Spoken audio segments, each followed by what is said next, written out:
Assalamu alaikum, урматтуу көрүүчүлөр, сиздер менен Бек Шамиров. Бүгүнкү жаңылыкта биз Америка Кошмо Штаты менен Ирандын оорулашып жаткан мамилеси тууралуу кеп кылабыз.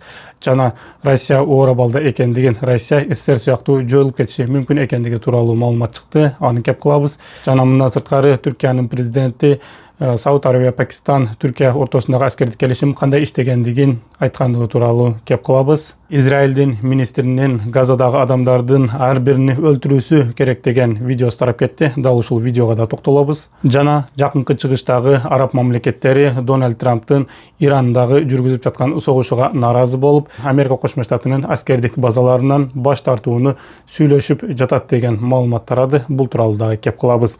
Антан каналыбызга катталыңыздар, бул видеого лайк коюңуздар, биз баштадык. АКШ менен Ирандын тиреши жаңы деңгээлге чыкты. Pretty soon I'll be declaring the Hormuz Strait a territory of the United States. Америка Кошмо Штатынын президенти Дональд Трамп: биз Иранды жеңгенибизден кийин Ормуз кысыгы Америка Кошмо Штатыныкы болот. Ормуз кысыгыны биз Америка Кошмо Штатыныкы деп жарыялайбыз деген билдирүүнү жасады. Ирандын тышкы иштер министринин орун басары Казем Гарибабади Америка Кошмо Штатынын президенти Дональд Трампка абдан катуу жооп берди. Ал жообунда Иранды твит аркылуу да, же болбосо Иранды ири авианес аркылуу дагы басып алуу мүмкүн эмес деген жоопту берди. Демек Америка Кошмо Штатынын сөздөрү куруу, ал твит аркылуу гана жөн гана ушундай катуу сөздөрдү айтып коюшу мүмкүн, бирок эгерде күч колдоном десе дагы Иранга күчү жетпейт деген билдирүүнү ачык айтты. Андан да катуу кадамга Ирандын армиясынын башчысы Амир Хатами барды. Ал Ирандын тышкы иштер министринин орун басарына караганда дагы катуу жооп берди. Ал жообунда эгерде Иран жарандары согуш болуп кетип, Америка Кошмо Штатынын аскерлери Иранга кирип келе турган болсо, ар бир Иран жарандары Америка Кошмо Штатынын аскерин өлтүрсө же аны колго алган болсо $30,000 сыйлык берет. Ошол эле учурда аял кишилер эгерде ушул кадамга барып, Америка Кошмо Штатынын аскерини колго алып же аны өлтүргөн болсо, аял кишилерге 2 эсе көп сыйлык бере тургандыгын айтты. Ирандын армиясынын башчысы ушундай катуу билдирүү жасап, элдерге дагы Америка Кошмо Штатынын аскерлерини аябай өлтүргүлө деген сигналды берип олтурат. Эң коркунучтуусу, Иранга күчү жетпей жаткан Америка Кошмо Штаты эми Иранга каршы ядролук курал колдонуусу мүмкүн деген маалымат тарады. Бул маалыматты Американын мурдагы конгрессмени Марджори Тейлор Грин жасады. Ал Америка Кошмо Штаты Иранга каршы ядролук курал колдонуусу мүмкүн, дал ушундай сүйлөшүүлөр азыркы учурда жогорку деңгээлде жүрүп жатат. Мен бул жөнүндө жөн гана божомолдоп айткан жокмун, мен бул нерсени билемин деген билдирүүнү өзүнүн Twitter баракчасында жарыялады. Бул азыркы учурда Америка Кошмо Штаты Иранга ядролук курал таштайт деген эмес, бул жөн гана жогорку даражалуу бир чиновниктин өзүнүн билдирүүсү болуп эсептелинет. Ошондой болсо дагы мындай мүмкүнчүлүктү толугу менен жокко чыгарууга болбойт. Анткени Америка Кошмо Штаты буга чейин Японияга 2 жолу ядролук курал таштаган. Мунун жыйынтыгында 200 миңден ашуун адам заматта каза болгон. Азыркы учурда дагы Америка Кошмо Штатына эң ири душмандардын бири Иран болуп жаткандыктан, Иранга күчү жетпей жаткандыктан дал ушундай кадамга баруусу мүмкүн деген мүмкүнчүлүктү дагы жокко чыгарууга болбойт. Америка Кошмо Штатынын жакынкы чыгыштагы саясатташтары Трамптын саясатынан тажап жатабы. Бул тууралуу The Washington Post ачык жазып чыгып, Америка Кошмо Штатындагы араб өлкөлөрү, тагыраагы Сауд Арабия, Бириккен Араб Эмираттары, Бахрейн жана башка ушул сыяктуу өлкөлөр Америка Кошмо Штатынын президенти Дональд Трамптын жакынкы чыгыштагы жүргүзүп жаткан саясатына каршы чыккандыгын The Washington Post гезити жазып чыкты. Бул өлкөлөр АКШнын Ирандагы согуш жүргүзүүсүнө нааразы болуп жатат жана айрымдары жада калса Америка Кошмо Штатынын аскердик базаларынан дагы баш тартууну пландап жаткандыгын жазып чыкты. Анткени Америка Кошмо Штаты Иран менен согушуп жатат, бирок алардын эң чоң зыянын биз көрүп жатабыз. Америка Кошмо Штатынан өч алуу үчүн Иран биздин аймактагы аскердик базаларга сокку уруп жатат, зыянны биз көрүп жатабыз. Жана ошол эле учурда Ормуз кысыгы жабылып турат. Ормуз кысыгынан дагы эң чоң зыянды биздин өлкөлөр зыянны көрүп жатат деген билдирүүлөрдү жасашып, Америка Кошмо Штатынын президенти Дональд Трамптын жүргүзүп жаткан согушуна ушинтип нааразы болушкан. Буну The Washington Post жазып чыкты. азыркы учурдагы жакынкы чыгыштагы Америка Кошмо Штатынын союздаштары болгон араб мамлекеттери өздөрүнө бир гана суроону берип жатат. Америка Кошмо Штаттары чындыгында бизди коргоп жатабы же кайрадан бизди согушка түртүп жатабы деген суроону беришүүдө. Орусияда абал оорбу. Орусия Украина менен болгон согушта жеңилип калуусу дагы мүмкүнбү? Муну Орусияга каршы оппозиционерлер же болбосо бийликке каршы адамдар эмес, өлкөдөгү чоң бир даражалуу адамдар дагы айта баштады. Россия не выиграет в войне на истощение.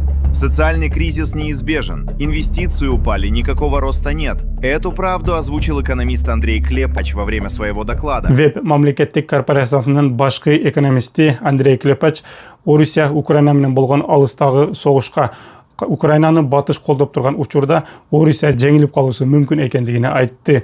Качан гана Украинаны батыш колдоп турганда Орусия жеңишке жете албай тургандыгын ачык айтып чыкты.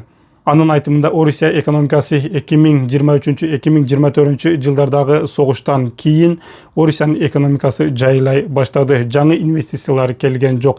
Жарандык өнөр жайларда репрессиялар башталды. Санкциялар жана Украинанын тынымсыз болгон Россияга соккулары чыгымдарды көбөйтө баштады. Мунун аягы СССР жоюлган убактагы абалга кептеп жатат. Орусиянын экономикасы азыркы учурда чындыгында эле оор абалда турат деген билдирүүнү жасады. Ал эми Вебтин башкы экономисти болуп Андрей Клепач 12 жыл иштегендигине карабастан азыркы учурда кече 16 август күнү аны кызматынан алышты.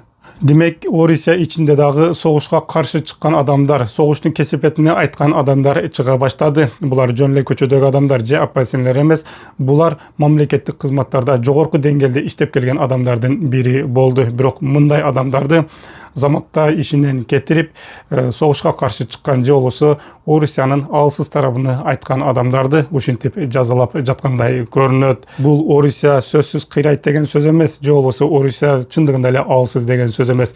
Бирок бул бир нерсени билдирет. Орусиянын бийлиги айтып жаткан бизде баары жакшы, биздин өлкөбүз өнүгүп жатат деген маалыматтар чындыкка дал келбегендигин же болбосо кооздолуп айтылып жаткандыгын далилдесек жаңылышпайбыз.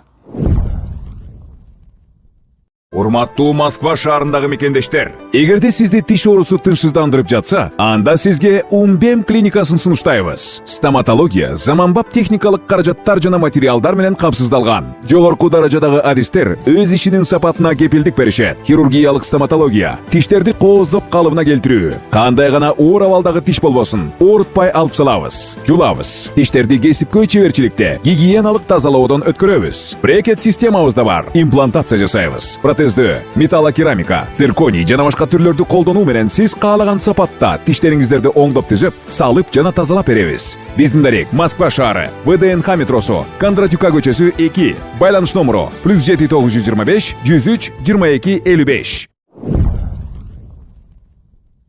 Эми мындан да курч жаңылыкка өтөлү. Израилдин министринин катуу видеосу тарады. Ал видеодо Газадагы адамдарды күн сайын өлтүрүшүбүз керек. Ал жерде алар чашабашы керек эле деп айткан. יש שם אנשים שהם לא בני חיים, הם לא צריכים לחיות, הם לא אנשים, גם אני נותן להם מחמאה שאני קורא להם אנשים. Израилдин улуттук коопсуздук министри Исхак Бен Гвир Газада күн сайын атайын операцияларды өткөрүп, 30-40 адамды өлтүрүүнү сунуштаган. Ал бул адамдардын баары ошол учурда түздөн-түз коркунуч жаратып жатышы шарт эмес экенин айтып, ал жерде жашабашы керек болгон адамдар бар. Алар жашабашы керек деген билдирүүнү жашаган. Бен Гвир Израилдин өкмөтүндөгү эң радикалдуу саясатчылардан бири. Ал буга чейин дагы Газага байланыштуу өтө катуу билдирүүлөрдү жасап келген адам.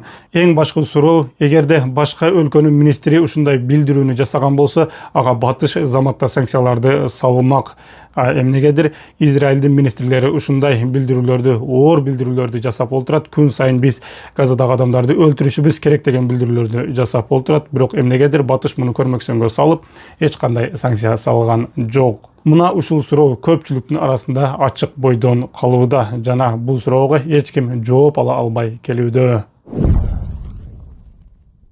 Буга чейин Түркия, Пакистан жана Сауд Арабиясы биригип, бири-биrini коргой турган аскердик союз түзүшкөн эле. Түркиянын президенти Режеп Тайип Эрдоган бул 3 мамлекеттин ортосундагы аскердик келишим NATO'нун 5-статьясы сыяктуу иштей тургандыгын айтты. Эгерде кайсыл бир өлкөгө сырттан кол салуулар болгон болсо, анда бул 3 мамлекет бири-бирине сөзсүз жардам берерин айтты. Эгерде Сауд Аравияга бир өлкө кол сала турган болсо, анда Пакистан менен Түркия карап турбайт, сөзсүз жардамын берет. НАТОнун 5-беренесинде эгерде НАТОго мүчө болгон кайсыл бир өлкөгө сырттан кол салуу боло турган болсо, бул бир гана ошол өлкөгө кол салуу деп эсептелбейт, жалпы НАТО мамлекеттерине кол салуу болуп эсептелинет деген статья бар. Бул 5-статья.